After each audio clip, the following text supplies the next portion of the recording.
Hello and welcome back to In Bed with Books. I'm your host, Melissa, and today we are joined by author Kait Ballenger. Kait, can you please introduce yourself?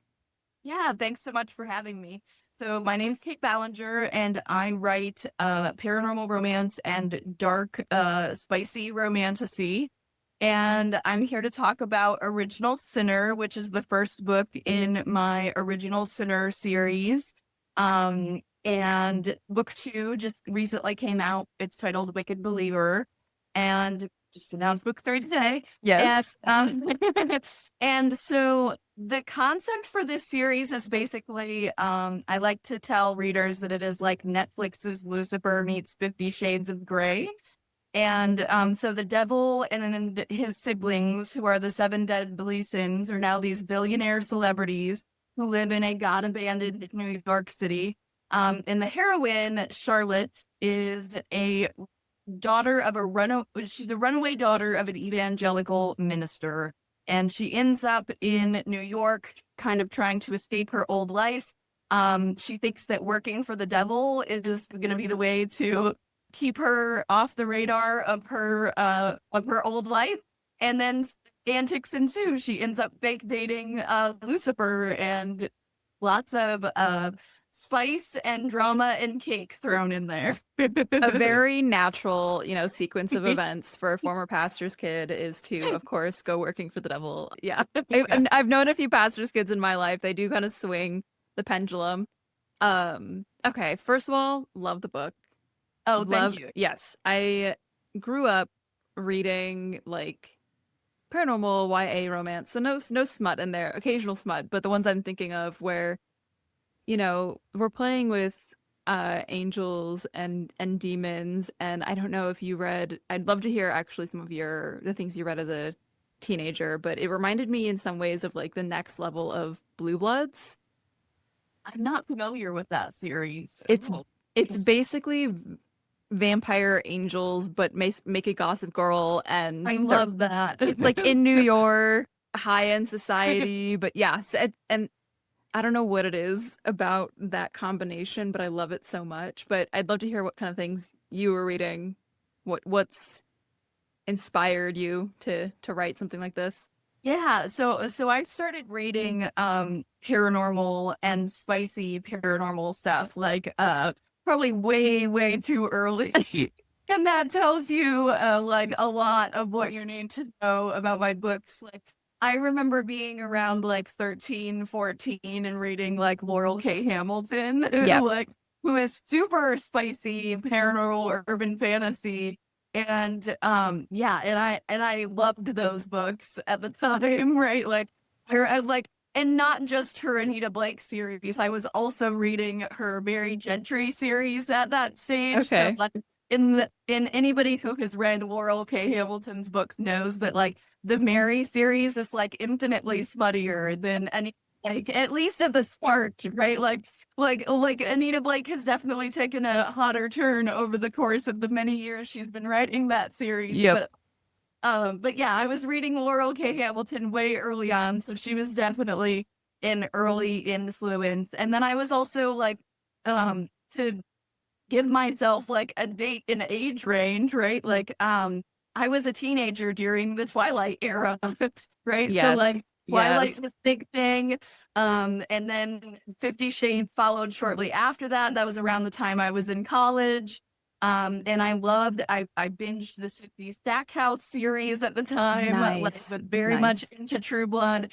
So like there was a lot of things when I was a teenager and even earlier that were like paranormal influences that I just Yeah. loved. Like I remember being very young and like hearing about my older cousins watching Queen of the Damned, like the Anne Rice adaptation, and wishing that I could like be old enough to watch that with them, and like wanting to sneak into the room and like take peeks at what was happening. Yep. And so like vampires were like a hot thing during that whole like 90s to early 2000s period. And so like yeah, that was a heavy influence, and I've been writing paranormal ever since. I love that. First of all, like I think we have very similar experiences there. It's funny how much like Twilight also like which is inherently not a very sexual or spicy. I should say Right. it's not spicy, it's not smutty, but it is sexual. It's Yeah, there's an element of the like forbidden romance in it, oh yeah. even though it is YA and not super spicy. Like there was a definite like undertone there. Yes, yes. The like omission of it almost felt more telling. Yeah.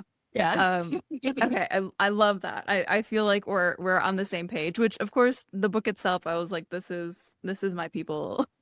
Oh, thank you.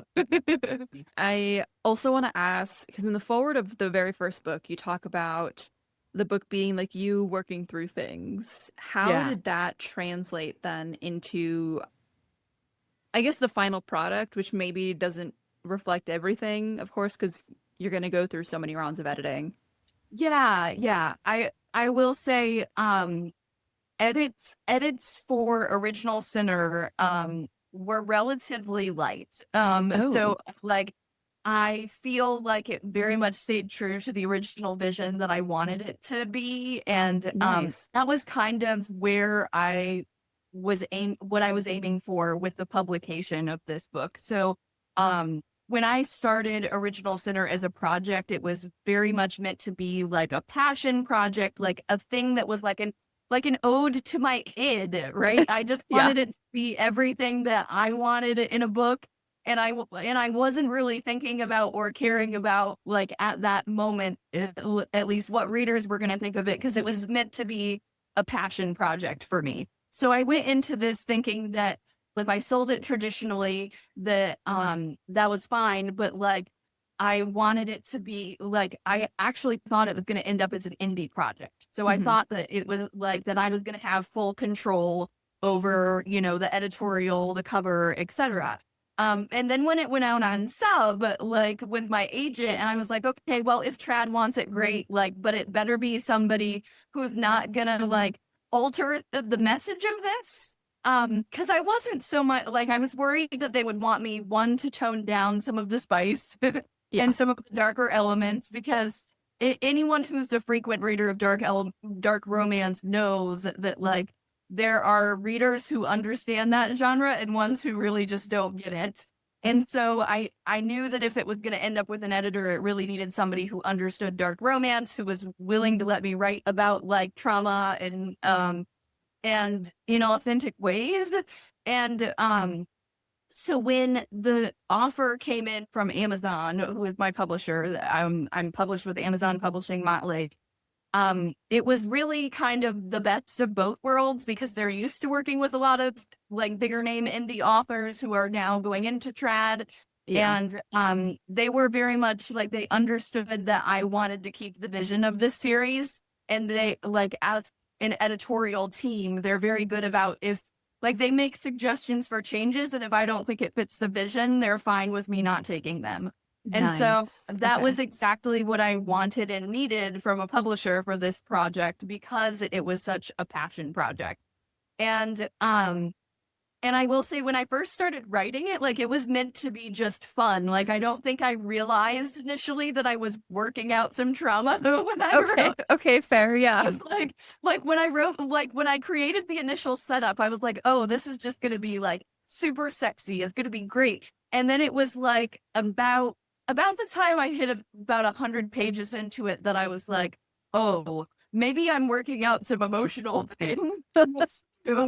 Yeah. Like, and but I was just letting it fly at that point because it, like I said, I'm meant for it to be just something to be fun and to sort of really spark a lot of creativity in my writing career. And then like the fact that it gotten such good reception from readers because of that has been super validating.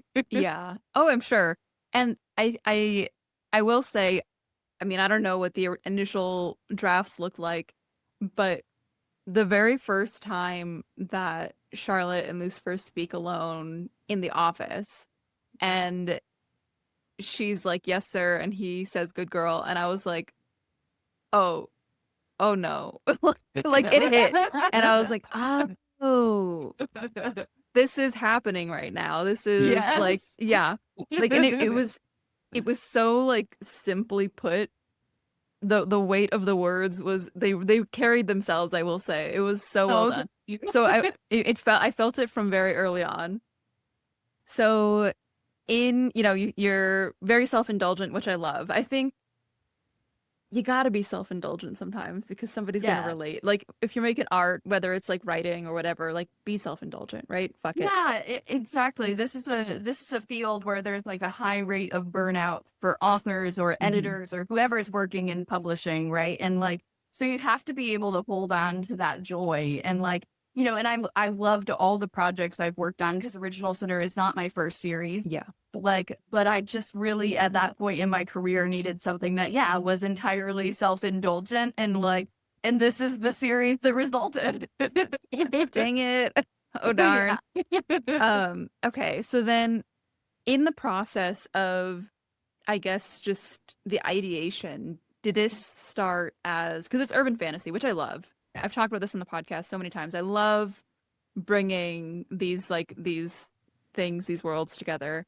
Did this start as I know that I want to do something with hell and the devil, or did this start as I know I want an office boss employee romance? Like, where did the root of this come from?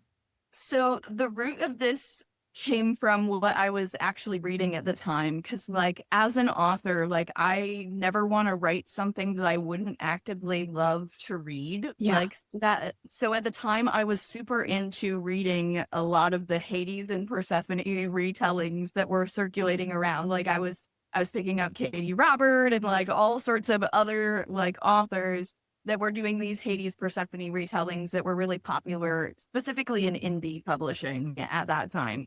And I was just eating up those Hades Persephone stories. And I was like, I knew I wanted to do a passion project. I wanted to do something that was that self indulgent id thing.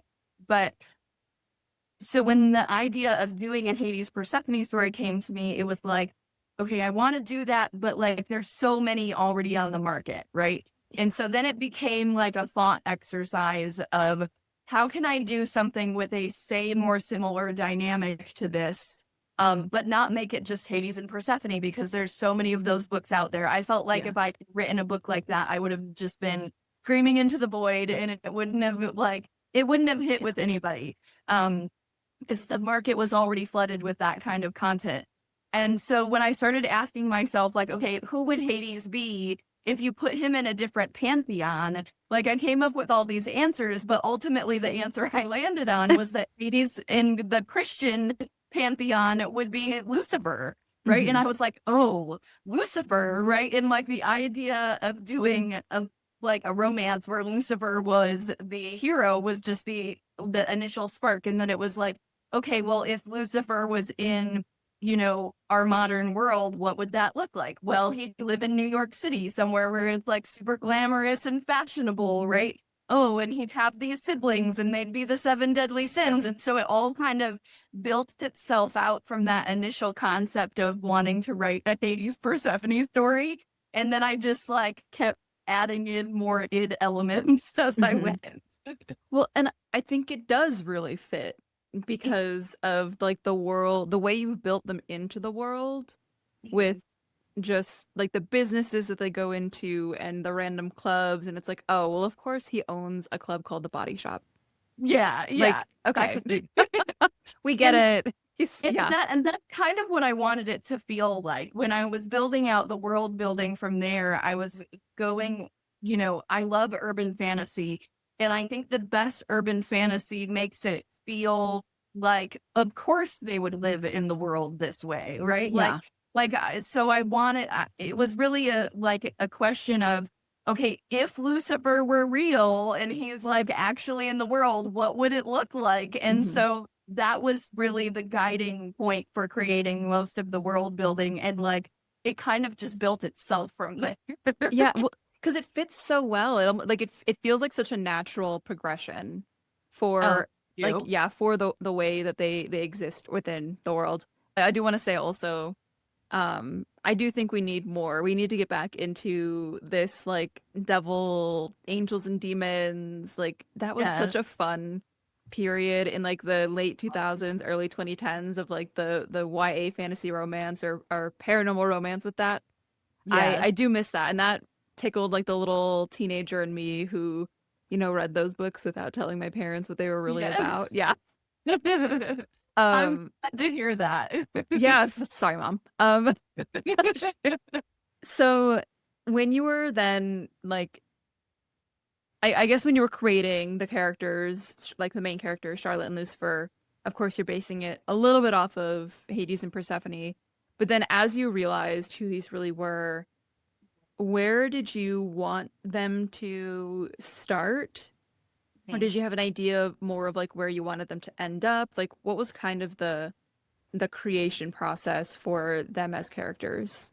Yeah, so I started with Lucifer as a character, Mhm. obviously. Like when we're talking about the trajectory of like he was the focus of the world building, right? Like most of the magic systems revolve around him and his siblings and the like that's the main focus. So then when I was trying to think of like who would the the devil want as his heroine, right? Like it was a really interesting question because on one hand, I think you could take the series in a totally different route than what I took it, right? And have somebody who lives up to the expectation of what you would expect the devil's bride to be. But since I was aiming for this to be a dark romance, I was like, no, she's got to be a little bit meek, a little bit mild, and coming into herself, right? And Mhm. and maybe that's what he likes about her, because I think we often forget that the dual side of Lucifer, like if we look at the mythos, is that he was God's most beautiful, loved angel, Yeah. right? And he was so devoted to God. And then ultimately he falls from grace. And I think we forget that devotion to God part. And that's where Charlotte's character was really born out of that. Like she has spent her whole life growing up in the evangelical church and having this sort of very Christian ideology pushed upon her and is trying to move past that in a way that Lucifer can relate to, right? Because he Mhm. grew up in that, like in the reality of that, and now he's having his own rebellion. And so I liked the parallel of the fact that they both come from this background of ultra religiousness, right? And are kind of striking out on their own path. And and when I started writing the two of them together, it just kind of felt like the book was writing itself to a certain degree, which is always the best place to be when you're an author, is when like the Yeah. subconscious takes over and the characters are just like doing their thing. Cause I feel like when you're having that time, like that's when you know you've really tapped into something, I guess. At least that's how it feels for me. And so when I developed Charlotte as a character, it was like, yeah, absolutely. She would start out as, meek. She's trying to come into herself, but she's like making these strides to get away from her past, escape this really sort of abusive, like ultra Christian culture that she's come from, but she's going to be struggling with that. And who does she end up with but the devil Yeah. himself, right? Well, and I like that like they have those dual daddy issues, like Yeah. very almost identical Yeah. problems. And so there's those moments when he's reading her and you're like, "Oh, he's actually kind of reading himself a little bit." Yes, yeah, absolutely. There's such a like a duality to what they're both going through and on the surface level, you think that this ultra religious raised minister's daughter is going to be the exact opposite from Lucifer. But what I was really trying to kind of play with and get at in their dynamic is that they really have a lot in common, right? Like they both come from these backgrounds with fathers who have either abused or rejected them, right? Like they both are very much trying to escape their religious upbringing. They're trying to strike out on their own and basically break out of their familial patterns. And so even though they look like they would not have a lot in common, Charlotte and Lucifer are actually very similar. Yeah. Well, and it's funny because her background, like she starts out very adamant that she's not going to fit in here, that she feels like she doesn't fit in here. She feels so out of place because of her like Kansas upbringing.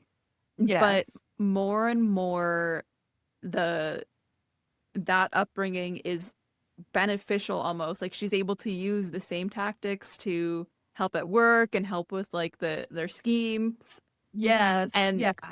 so I think I kind of like, and I don't know how intentional it was or if it was just like you said, like some of the stuff just kind of flowed, but the fact that they're not like the systems they're both rebelling against and that they're now like a part of are not that different from each other. Yeah, and I will say that that part was intentional, right? Okay, Like okay. that was my sort of my own commentary, I think, on the way that um very ultra conservative churches in the Christian faith are run. Yeah.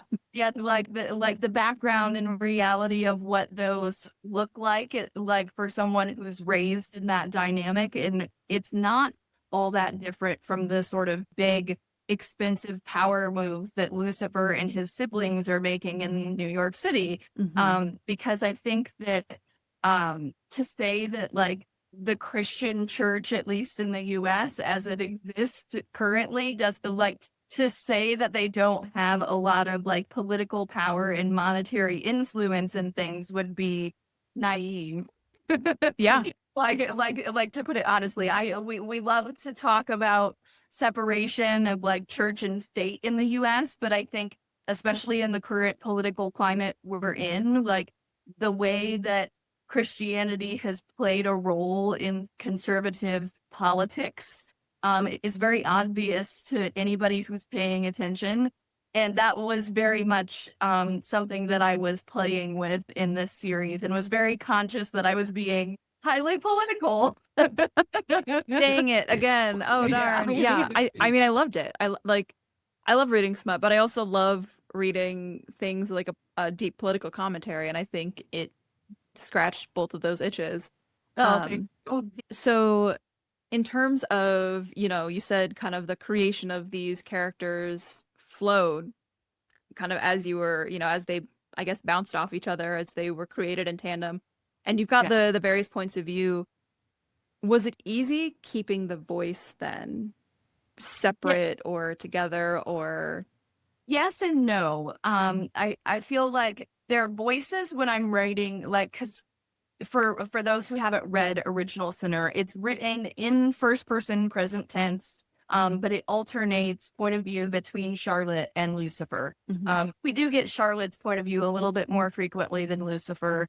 It's not like they're alternating every other chapter, but I felt like Charlotte's natural voice was very much me writing it kind of in my own voice, if I'm Okay. honest. Like Charlotte as a character is the closest I've come to writing a character that is just a self-insert.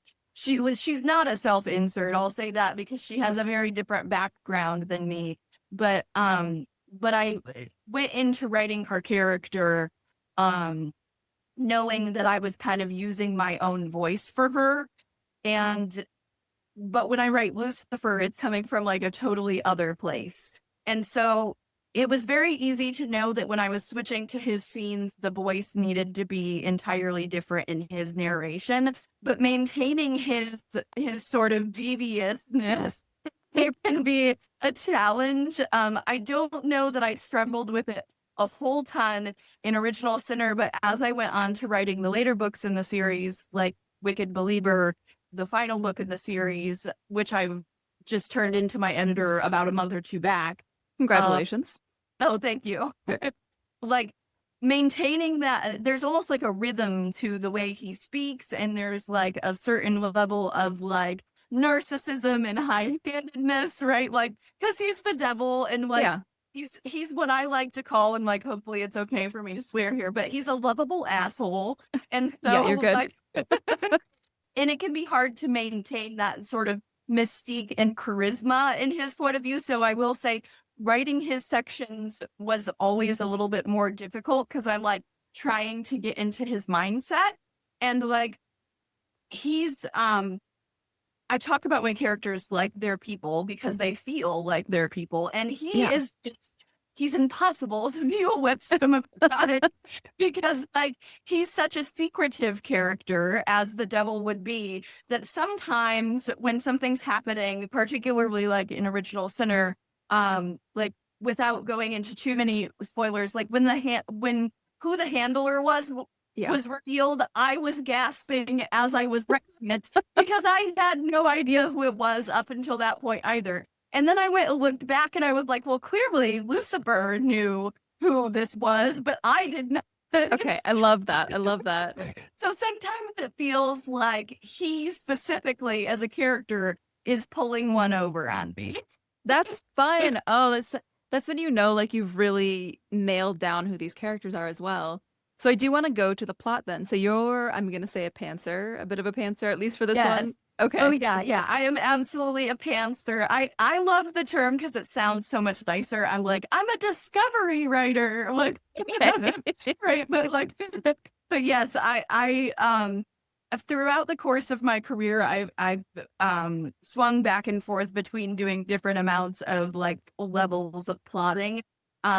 I would say when I first started out, I was very heavy on being like a pantser or discovery writer, whatever you want to call it. And then when I was writing my previous series, my Seven Ring Shifters, I leaned a little bit more toward like plotting. I've never been a true plotter, but like I leaned more into it for that series. But then when I went back to this, I was like, nope, I really want to go back to my discovery writer roots and I'm just gonna like let it fly. And Hell yeah. so the way I personally like approach plotting, like I know a lot of the big picture beats of what's gonna happen before I write. But the characters often take it in a totally different direction than I planned, or something that I thought was gonna be small ends up being a bigger deal, or like so it very much comes organically as I go. And I love that, especially for something like this where it's almost like the characters themselves maintaining that characterization is important to the romance side of it. Yes. And so you do kind of have to like listen to what they're going to tell you and listen to the events as they tell them. Yes. Yeah, because sometimes they do things that I'm like, why are you doing that? I don't understand. Like, but then it ends up working out in the end. So I've learned to let them just do what they're gonna do. And that's fair. And I think that was the right call. So then in terms of plot, would you say that like, I mean, you did say like you've got these big picture ideas, and I guess you're kind of like bridging, like, what do we take to get from here to here? So were there things, and feel free to be as spoilery as you want. We've got the sequel out and I don't want to like push anything too much, but were there things that you didn't plan to be big that ended up being big, or that I guess pushed the book in a new direction, that forced you in new directions? Like, did you know you wanted to end the book, and then I guess now you've got the third book and then the series from the beginning where it's gone? Yeah. So I will get a little spoilery here. Okay. So if you're new to listening and like you haven't read the series yet, like feel free to pause for a moment. So Michael and the angels and other siblings coming into it definitely was not originally a part of my plan. But then when Michael showed up and he was the handler, and I was like, of course he is. Of course he is. Yeah. Right? And so like when we started to get more into the sibling drama aspect and the heavenly parts of the series that come in, especially near the end of Original Sinner and even more so as we move on into Wicked Believer, that was a surprise for me that I was like, okay, I guess that's the direction we're going in. Right? Like that's where we're headed. There were certain things that I knew from the start, like this is the bigger spoiler for those who have not read Original Sinner, but I knew from the get-go that Lucifer was the one who had sent her PR thing to the press. So I knew from the start that he had done that. Yeah. So that was not a surprise to me, but other things along the way were. And I will say, when I wrote Original Sinner, I very much intended it to be kind of like a one and done. I thought that like this was going to be the end of Charlotte and Lucifer's story, and then I was going to go on to writing about the other siblings. I thought I was going to write about lust for book 2, and I had this whole concept. And then when I started doing that, I kept having more ideas of things that needed to come up for Charlotte and Lucifer. And so I got a hold of my editor and I was like, hey, by the way, I think that we're doing a trilogy about Charlotte and Lucifer, and we're not stopping after book 1. And Nice. yeah, at first she was like, I don't know, like what, like, so I sent her the first 50 pages that I could written of what is now Wicked Believer. And she was like, yeah, I see exactly what you're saying. Like there's more that needs to happen for them here. And so now those 3 books are focused on them. And yeah, it ended up going in a very different direction than I expected. Well, I love that. And I think too, like having the angels, like having this expanding on the sibling conflicts here makes sense. Like that is the natural progression of what's going on in book 1. So even though it's like, original plan to have this be a standalone, expanding, and because I think there is a trend right now of having like the first book be one couple and then the next book be same universe, a couple that we met or like people we met in the first one. And I enjoy those, don't get me wrong, but I also love like really digging deep into a single couple. Yeah, and like I am very much a character writer. Like I love playing with characterization and thinking, really deeply about who my characters are, and so that really allowed me to let that instinct fly. Especially as I moved on into book 2 and then book 3, because I was like, this is the longest I've gotten to play with any group of characters that I've written throughout my career. And it was a lot of fun to get to like dive deeper into their dynamic. Yeah. And I do want to say, although I had suspicions that he was the one who had put out or like leaked it, but it made sense too when I was like, oh, because he's secretive. I guess the same thing you say, like he's hiding things. He's constantly like not giving all of himself, which is he's hot. He's totally an unreliable narrator. Like when we're Yes. in his section, like he is not telling us the whole truth. Oh yeah. Oh yeah. And look, I'm eating it up. I'm cool with that. Which makes him very challenging to write as the author, because I'm like, I get to his sections and I'm like, I still don't know what you're doing. And like, and most of the time, and I can say this confidently now, having written all 3 books in the series, like, I don't know what Lucifer's up to until about the time that the readers know what Lucifer's up to. And in each book, like you're like, oh, that's what he's doing. And I have the same reaction. And I wish I could say I knew better what he was doing when I wrote Wicked Believer or Beautiful Redeemer, but no, he was pulling one over on me the whole series. So I love that. I think because you said like you characterization is like the focus for you as a writer. yeah. So Yeah. then how do you balance that with writing an unreliable narrator? I will say I spend a lot of time questioning what he's doing and trying to figure it out. I'm like, what is he up to? Like, and I just like, I almost have to surrender to my instincts then and just let the scenes come as they will. And I'm almost trying to like put the puzzle pieces together in a lot of the time the same way Charlotte is trying to put the puzzle pieces together of what Lucifer is doing. Cause I'm like, what is he doing?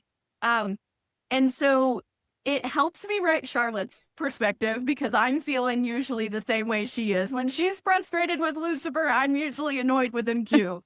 But like, and at the same time, like putting together those pieces has really kind of forced me to just sort of trust the process. I'm like, okay, this is where the scene has gone. I'm just going to write the next scene as it comes to me and it'll make sense eventually. And it's kind of forced me to surrender to that, which can be hard to do as a writer. Like you want to be in control of everything, but then I feel like when I let myself surrender to that, like throughout the course of this series, the books have ended up being better for it. So I'm like, okay, the subconscious and the characters, they're in charge. So, okay, I guess I'm gonna get in the writing weeds a little bit here for a second. So when you're talking about essentially letting Lucifer's personality wash over you for a few minutes to get out a scene, are you doing a lot of like internal visualization, like I guess like the daydreaming ideation side of it and then figuring it out? Or are you just straight up going hand to keyboard, pen to paper, writing it and seeing what's coming? I definitely ideate like before Okay. I write a scene. So like I'm never like I never sit down at the computer and I'm like totally blank on like what happens next. It's usually like I'll start and stop a lot. So it's like I write a scene with him or with Charlotte and then I'm like, what comes next? And I'm kind of ideating and trying to figure out. And then like when the idea comes to me, it's usually like it feels like it just clicks into place of like, yep, that's the right thing. Because because oftentimes I'll come up with like several ideas before then, and I'm like, no, that doesn't quite feel right. It doesn't Hmm. feel like it's going there. And then like there's almost like a switch that flips in my brain when I know that it's the right scene and we're Yeah. going in the right direction.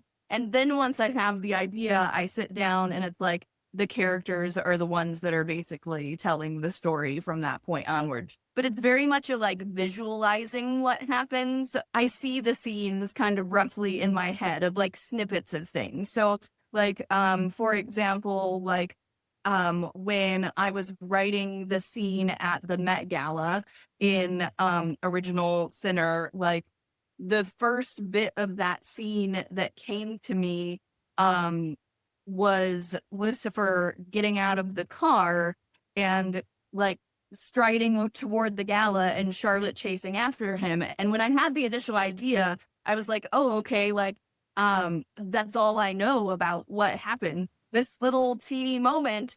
But then as we got closer to that point in the story, I was like, oh, okay, I see why he's storming off here.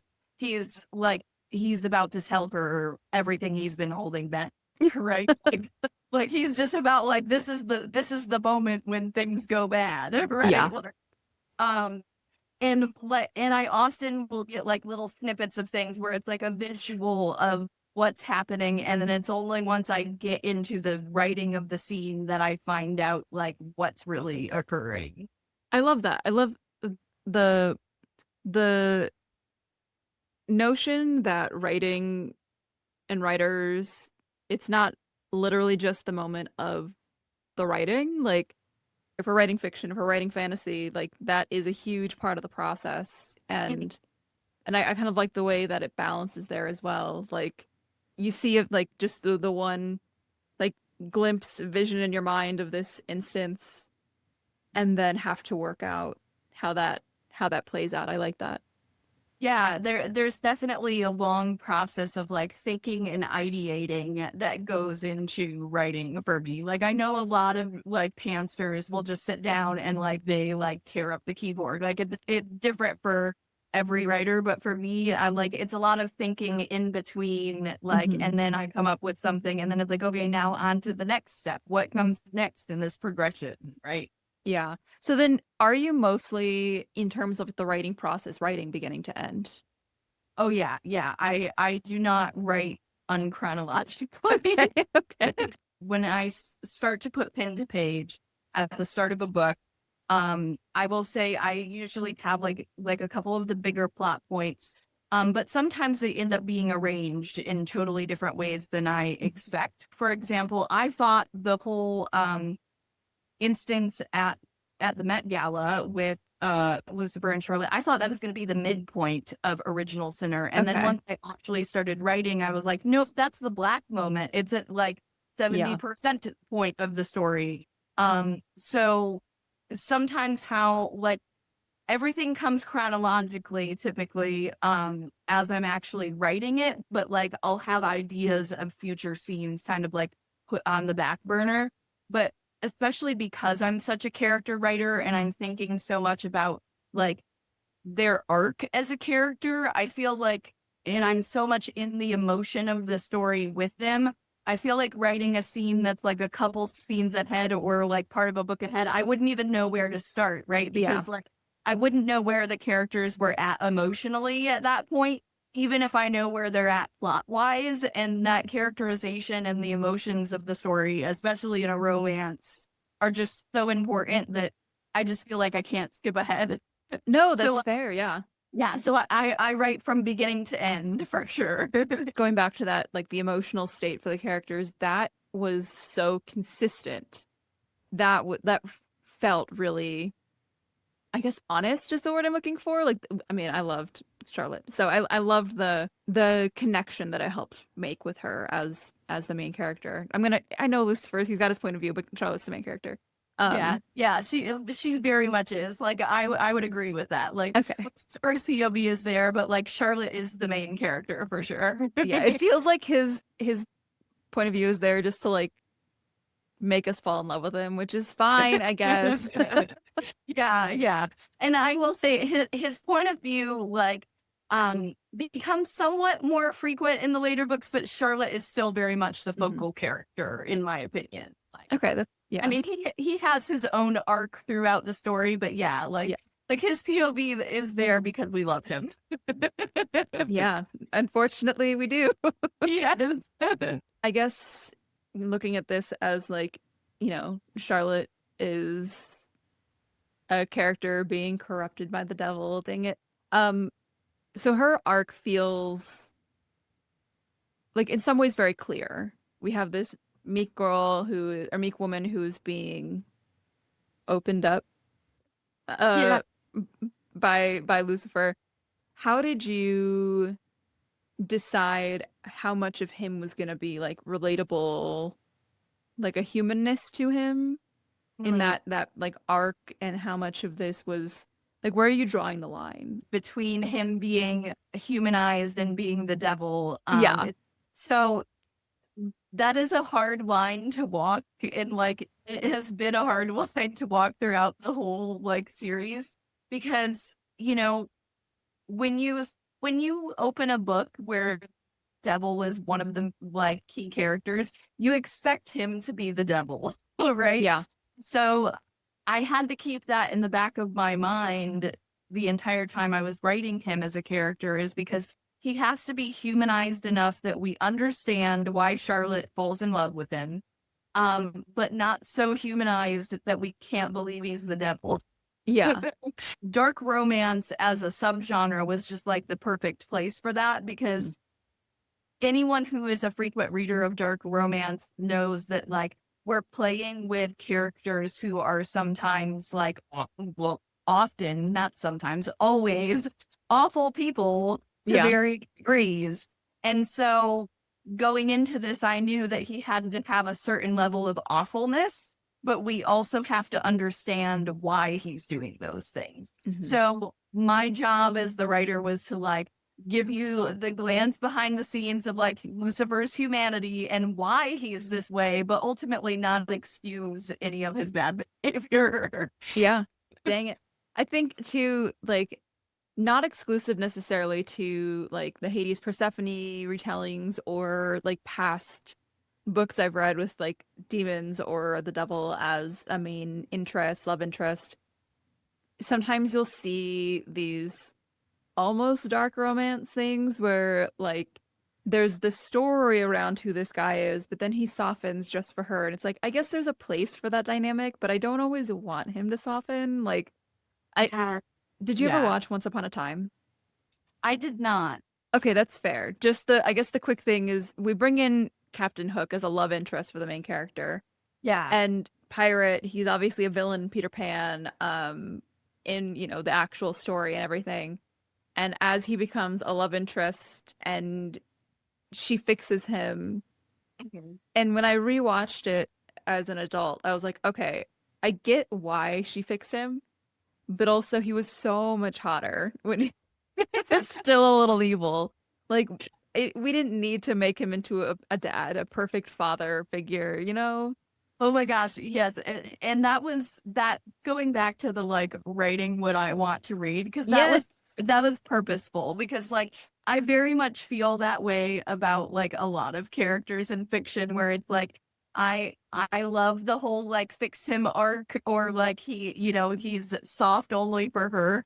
but I want him to still have that edge. Like Yes. the edge was what made us fall in love with him Hmm. in the first place. Like this will probably make you laugh, but like I was the girl who like when the beast in Beauty and the Beast turns into the prince, I was like, can't he just stay the beast? I was Like, so disappointed. So disappointed. Yes. Like, yeah. don't, he's And cute, whatever, but he's not as good. yeah, I'm like, he's not as good. He was so much better as the beast. And Yes. like, and that was very much the approach I was taking with Lucifer. Is I was like, okay, I want him to be just soft enough that we love him, Hmm. just human enough that we can see where he's coming from, but still have that edge. Yeah. Like, I don't want him to lose that. Yes. And I guess that's the difference too, is like, I want somebody who's soft only for her, Yes, not like yes, that she softens him entirely 100%. Like, that's yeah. not cute. That's not hot. Yes, Yeah. exactly, right? Like I want her to fall in love with the villain for a reason, and that's Hmm. because he's gonna burn down the whole world for her if she asks it. And so Yes. he can't be soft to other people, only to her. And I guess that's the appeal of dark romance, and then also, enemies to lovers, paranormal Yeah, or fantasy romance, where you like a love triangle between a villain and the good guy, or whatever is like the perceived villain and good guy in the book. And the yes, difference is the person who's gonna choose her over whatever morals or rules or statutes are in place to the good guy to follow. The good guy can keep following yes. those, but the villain's gonna. Oh yeah, yeah. Like, because Lucifer, like at the end of Original Sinner, he would do anything for Charlotte. And when I Yes. say anything, that's not an exaggeration. And so you're like, there's almost a certain level of like power that comes with that Hmm. for her as a heroine, knowing that like the devil is in love with me Yeah. now, right? Like, what does that mean? That he will literally burn the world for me? Yes. And I I kind of want to talk about their dynamic a little bit. Was Oh, that something that you had originally planned? Was that something that kind of birthed itself as you were writing?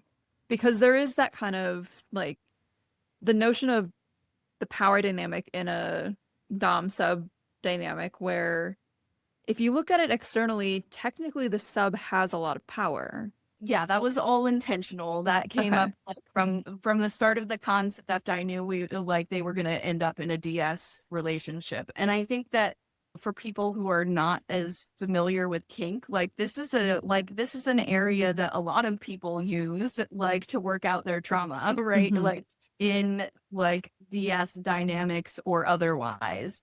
And that was something I really wanted them to be using their DS dynamic as a tool that both of them are kind of working through their trauma, like in a way that is healing for the both of them. And and that was always very like the role of the sub as having a lot of power in the relationship was always conscious to me because I think that like Charlotte as a character, like her ultimate fantasy is like to not be in power, but she's Yeah. been in so many situations where she's been forced to give up power that that would not be a comfortable space for her to be in. And so DS is really like the perfect dynamic for her to role play that giving up of power in a way that's safe and makes her feel safe. Lucifer is even aware of that in the Yeah. series. Like he's very conscious of the fact that they're role playing stuff from Charlotte's past, they're role playing stuff from his past, right? Um and and I really wanted to like portray that in a healthy way. Like Yeah. that they're using this as like a means of like, yes, it's dark and forbidden and it feels taboo, but they're using it in a way that's actually like really healing for the both of them. Hmm. I think because you were going like the seven deadly sins route, it could have been very easy to use use lust to Mhm. explore that, especially like it's smut, it's dark romance, like, Yes, yeah. and so I kind of like that you didn't. Oh, thank And I'm you. excited to obviously I am still excited to read like future books if you do decide to like still expand with the other brothers' stories. but having this first one, I mean, it's obvious. It's also obvious to like use the devil, but to not just have it be it's smut, so we're using lust was, I think, a much more it's a much more exciting way to explore it and to Oh, explore thank the you. dynamic and both of them working through their things. Because Yeah. obviously, like they have, like I said earlier, they have that kind of parallel Mhm. trauma, daddy issues that they're dealing with. So, Yes, yeah, exactly. And like, and that's something that I'm kind of conscious of as I'm like, I have announced this previously that I have every intention of writing about the other siblings. yes. Okay. So Okay. I am starting in on Lust's book actually right now. Yes. Okay. And and that's very much on my mind. Is like I don't want to go the typical route with that character either. Mhm. Well, I also didn't want to assume because you said like you when you realized that their stories were bigger than you originally thought. I didn't want to, but I'm glad. Okay. Yeah. I'm glad to hear that. Like, so many readers have been asking me that I was like, I'll be transparent. Like, yes, I have every writing about like the other Denbleys, and I have not written his book yet, but like it is in the process of happening. Okay. So Perfect. So then, okay, I do want to bring us here to a close. You did, I think you dropped the title earlier too, so I just want to officially say today you announced the third book in uh their arc. Can you give us the title?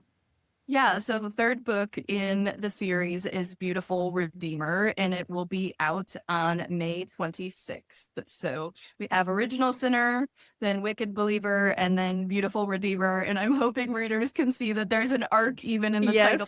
Yes. Yes, love, love, love, love. So then, okay, I guess, I mean, we did kind of talk about then just now the next projects you've got coming up. Where can listeners and viewers find more about you? Yeah, so readers can find more about me at my website, which is www.kaitballenger.com. You can sign up for my newsletter there. It's got all sorts of bonus goodies about Original Sinner and Wicked Believer and the whole series. So that's a place that I communicate with my readers regularly. And I'm also a regular poster on Instagram and TikTok. Nice, nice. Thank you so much because I really enjoyed this. I really enjoyed the book. Oh, thank you. I love the dynamic. So yes, it was so good. It's always so validating to hear that from readers because I had a lot of fun writing it. So it makes me so glad when I hear that people had fun reading it. This is, listeners, more proof that you should write things and draw things and create things that are self-indulgent because somebody's gonna agree with you. Yes, yeah, like art for the sake of fun and joy. I'm all for. Yes, exactly. Well, thank you so much for joining me today. You are welcome on any time because I enjoyed this. So So thank you so much. I will pop the links down below for the books and for your site. But otherwise, thank you everybody for joining us today and happy reading. Thank you for joining me for another episode of In Bed with Books, a bookish podcast for bookish babes. Make sure to like and subscribe so you can keep up with all of the latest updates. And if you have any suggestions for authors, books, or topics that you want to hear about on the podcast, then feel free to DM me on Instagram or shoot me an email. I'm wishing you a lovely rest of your day, and until next time, happy reading.